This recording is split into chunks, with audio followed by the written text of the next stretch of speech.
Hello everyone, welcome to my channel Anurag Vaity. आज की class में ई का सममित चित्र बनाना सीखेंगे। इससे पहले हमने ए, बी, सी और डी का सममित चित्र कंप्लीट करवा दिया है। उसे आप चैनल को विजिट करके देख सकते हैं। इन सभी क्लासों को जरूर देखिएगा क्योंकि ये बहुत ही अधिक बार सममित चित्र पूछे गए हैं, इसलिए इन्हें हम दोबारा करवा रहे हैं। अन्यथा ए से लेकर जेड तक सभी सममित चित्र आपके पहले कंप्लीट करवा दिए गए थे, उनकी प्लेलिस्ट आपको चैनल में मिल जाएगी। ई के सममित चित्र बनाने के लिए सर्वप्रथम आपको एक रेखा खींचनी है। इस रेखा की लंबाई आप कितनी भी रख सकते हैं। इसके बाद आप प्रकार लेंगे। प्रकार की सहायता से 90 अंश का कोण बनाएंगे। याद रखिएगा, ये जो कोण आप बनाएंगे ये आप प्रकार की सहायता से ही बनाइएगा। चाहे तो आप चांदे का इस्तेमाल कर सकते हैं, लेकिन यदि पूरे नंबर आप चाहते हैं तो इसके लिए आप यहाँ पे प्रकार का इस्तेमाल जरूर कीजिएगा। बहुत ही आसानी से इसमें 90 अंश का कोण बन जाता है, ज़्यादा भी इसमें कठिनाई नहीं होती है। 90 अंश का ये चाप इस प्रकार से सभी चाप लगाने के बाद इसमें हमें एक 7 सेंटीमीटर रेखा खींचनी है। इस पॉइंट से होते हुए याद रखिएगा एक 7 सेंटीमीटर की सीधी रेखा खींचेंगे। ये जो रेखा खींचेंगे इसमें फिर हम एक सेंटीमीटर दूरी नाप कर इस प्रकार से पॉइंट रख देंगे, जिससे बाद में हमें ये कार्य न करना पड़े। इसके बाद आप चांदा लीजिएगा। चांदे का सेंटर पॉइंट आप इसमें रखिएगा। इस प्रकार से चांदा आप इसमें इस प्रकार से रखिएगा और चांदा रखने के बाद एक 30 अंश का कोण हमें इस ओर बनाना होता है और एक 30 अंश का कोण इस ओर, इसलिए दोनों तरफ हम 30 जहाँ पे लिखा हुआ है वहाँ पे इस प्रकार से पॉइंट रख देंगे। और इसके बाद हम इसमें आएंगे जहाँ पे 30 अंश का ये पॉइंट रखा था, इससे होते हुए एक छोटी सी रेखा इस प्रकार से खींच देंगे और पुनः इसी रेखा पे आएंगे और यहाँ से 1 सेंटीमीटर नापकर एक पॉइंट इस प्रकार से यहाँ पे लगा देंगे। और इस तरफ हमने 30 अंश की जो पॉइंट रखा था इससे होते हुए भी एक सीधी रेखा खींचेंगे, जिसकी लंबाई याद रखिएगा आपको 4 सेंटीमीटर रखना है और एक सेंटीमीटर नापकर इसमें इस प्रकार से 4 पॉइंट लगा दीजिएगा। इतना कार्य आपको इसमें एक साथ करते हुए चलना है, जिससे आपका समय ज़्यादा नष्ट ना हो। और ऊपर की ओर आने पर यहाँ पे 1 सेंटीमीटर नापकर बिल्कुल इस प्रकार से एक पॉइंट रख दीजिएगा और इससे होते हुए हम एक सीधी रेखा इस प्रकार से खींच देंगे। ये पॉइंट हम इसलिए यहाँ पे रख के बता रहे हैं क्योंकि बहुत से छात्र होते हैं जो इस प्रकार से सीधी रेखा यहाँ पे नहीं खींच पाते हैं और उनसे किस प्रकार की गलती हो जाती है और ये जो दूरी आती है ये फिर 1 सेंटीमीटर ये चौड़ाई इनकी नहीं रहती है। इस प्रकार से 7 सेंटीमीटर की ये रेखा खींच देंगे और इसमें छोटे छोटे इस प्रकार से 1 सेंटीमीटर दूरी नापकर पॉइंट रख देंगे।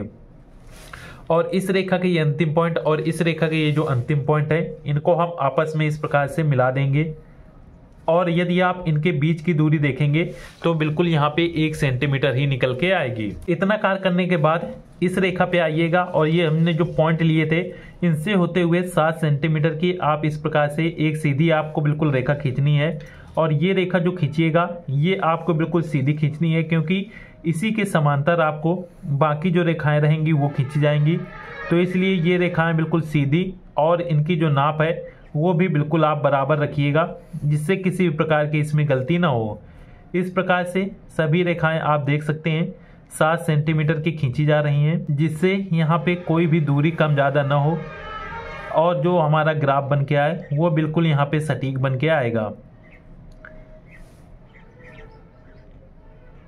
इस प्रकार से सभी रेखाएं खींचने के बाद ये जो अंतिम रेखा रहती है इसमें आप पटरी रखिएगा और 1 सेंटीमीटर नापकर इसमें आप छोटे छोटे इस प्रकार से पॉइंट रख दीजिएगा। और ऊपरी ये जो पॉइंट है इस रेखा को और ये मध्य की अर्थात 90 अंश की जो रेखा रहती है इसको हम आपस में मिला देंगे। जब आप इन्हें मिलाएंगे तो इनके बीच की दूरी देखेंगे तो बिल्कुल आपकी देखिए 4 सेंटीमीटर ही निकल के आएगी। इसके बाद जितने भी हमने ये पॉइंट रखे थे इन सभी पॉइंटों को भी आपस में इसी प्रकार से हम मिला देंगे।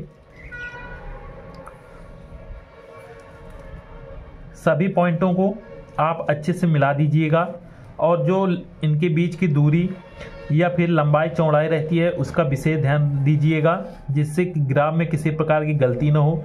क्योंकि बहुत से छात्र यहाँ पे कमेंट करते हैं कि सर जो ग्राफ बनता है हमारा वो बिल्कुल एक नाप का नहीं आता है। तो नाप का बिल्कुल नाप के ना आने का कारण यही होता है कि किसी न किसी प्रकार की आपकी गलती हो जाती है। आप ये ग्राफ देखेंगे सभी रेखाएं आपको बिल्कुल बराबर मिलेंगी। इसके बाद इस ओर आएंगे तो इसमें भी हम इसी प्रकार से सभी इन रेखाओं को आपस में इसी प्रकार से मिला देंगे। ये कार्य आप सभी एक साथ इसी प्रकार से करेंगे तो बहुत ही कम समय में इसे आप आसानी से बना लीजिएगा। ये आप देख सकते हैं। इसके बाद इस रेखा पे हम पटरी रखेंगे और पटरी रखने के बाद ऊपर से 1 सेंटीमीटर नापकर इस प्रकार से पॉइंट रख देंगे और इस पॉइंट को और इन रेखाओं को आपस में इस प्रकार से मिला देंगे। और उसके बाद ये जो रेखाएं हैं ऊपर की, इसको भी हम आपस में इस प्रकार से मिला देंगे। ये आप देख सकते हैं। इसके बाद पुनः इसमें पटरी रखिएगा। पटरी रखने के बाद 1-1 सेंटीमीटर नापकर आप इस प्रकार से इसमें पॉइंट रख दीजिएगा और इन सभी पॉइंटों को आपस में इस प्रकार से मिला दीजिएगा।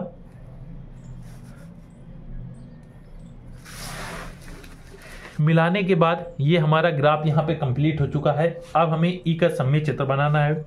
तो ई का सममित चित्र बनाने के लिए आपको सर्वप्रथम ये जो मध्य की रेखा है, ई का सममित चित्र और एफ का सममित चित्र बहुत ही सरल होता है, इसलिए ई का सममित चित्र आप अच्छे से सीख लीजिएगा। तो एफ का सममित चित्र आप अपने आप भी बना सकते हैं। सर्वप्रथम आप ये जो 90 अंश की रेखा है इसे डार्क कर दीजिएगा। इसको डार्क करने के बाद नीचे की ओर आएंगे और नीचे की ये जो रेखा रहती है 4 सेंटीमीटर की, इस रेखा को हम पूरा इस प्रकार से डार्क कर देंगे। डार्क करने के बाद आपको देखेंगे तो एक खाना ये जो रहता है इसका, इसके एक खाने की ऊंचाई जो है इसको हम इस प्रकार से डार्क कर देंगे। और ऊपर की ओर आएंगे तो ऊपर की ओर याद रखिएगा ये जो हमारी रेखा है इसको हम इस प्रकार से डार्क करेंगे कि इसके आधे भाग को इस प्रकार से डार्क कीजिएगा, पूरा इसका मत कीजिएगा। आप देखेंगे हमने यहाँ पे ये थोड़ी सी अर्थात 0.5 सेंटीमीटर की दूरी छोड़ रखी है। आप यहाँ तक इसको डार्क कीजिएगा। इतना कार्य करने के बाद आप इस वाली रेखा पे आइएगा और नीचे का एक खाना छोड़ दीजिएगा और ऊपर का एक खाना छोड़कर इस प्रकार से ये जो इसकी ये रेखा रहती है इसको भी हम इस प्रकार से छायांकित कर देंगे। और यहाँ से इस वाले भाग से और ये जो रेखा आई है इसको भी आपस में इस प्रकार से मिला देंगे। ये आप देख सकते हैं नीचे एक भाग बन चुका है। अब इसके बाद हम ऊपर की ओर भाग बनाने के लिए इस वाले भाग में जाएंगे और इसके 0.5 से बिल्कुल नाप कर इस प्रकार से इस रेखा को हम डार्क करेंगे। और ये जो हमारी रेखा है इसको हम इस प्रकार से पटरी की सहायता से मिला देंगे। इसके बाद इतना कार्य करने के बाद जब आप ऊपर के ये भाग बना लेंगे और नीचे के ये भाग बना लेंगे तो इसके बाद इस पॉइंट पे आइएगा और इससे और इसका ये जो कोना है वर्ग का इसको आप आपस में इस प्रकार से मिला दीजिएगा। ये आप एक साथ इस प्रकार से करते चलिएगा तो आपको चित्र बनाने में ज़्यादा समस्या नहीं होगी। और फिर इस वाले भाग को और इस रेखा को हम आपस में इस प्रकार से मिला देंगे।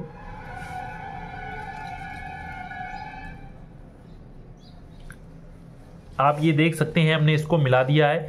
इसके बाद इसके ऊपर का ये जो एक खाना रहेगा इसको हम छोड़ेंगे और इसके ऊपर की ये जो रेखा है यहाँ से होते हुए 1.5 सेंटीमीटर रेखा नापकर आप बिल्कुल इस प्रकार से इस भाग को डार्क करेंगे। और इसके जो ऊपर की रेखा है इसको भी आपको 1.5 सेंटीमीटर ही नापना है और ये 1.5 सेंटीमीटर नाप के इसको आप डार्क कर दीजिएगा। इस प्रकार से आप देखेंगे हमने 1.5 सेंटीमीटर दूरी यहाँ से नापी है।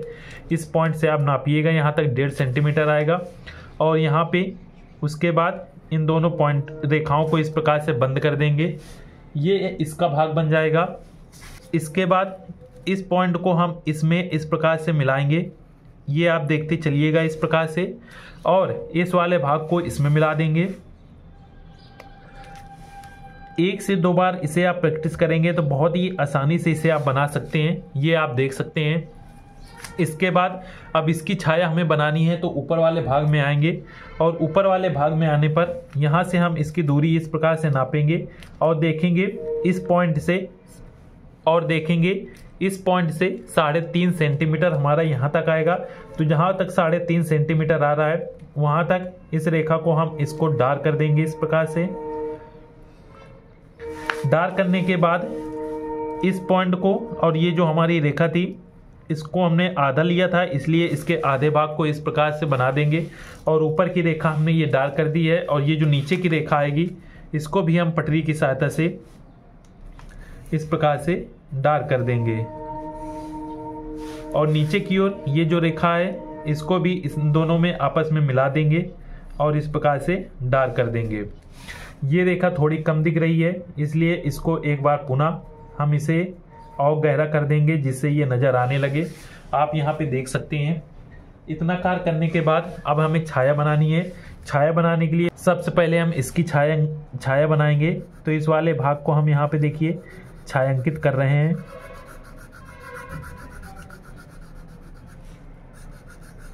इसको हम इस प्रकार से अच्छी तरीके से छायांकित कर देंगे और उसके बाद ऊपर की ओर आएंगे तो ये जो भाग है इसको भी छायांकित कर देंगे।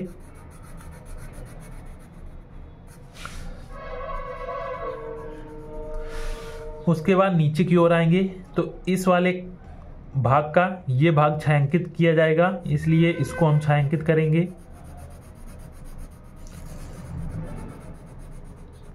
इसके बाद ये जो मध्य की रेखा है इसके ऊपर का ये जो भाग हमने बनाया था इसको छायांकित कर देंगे।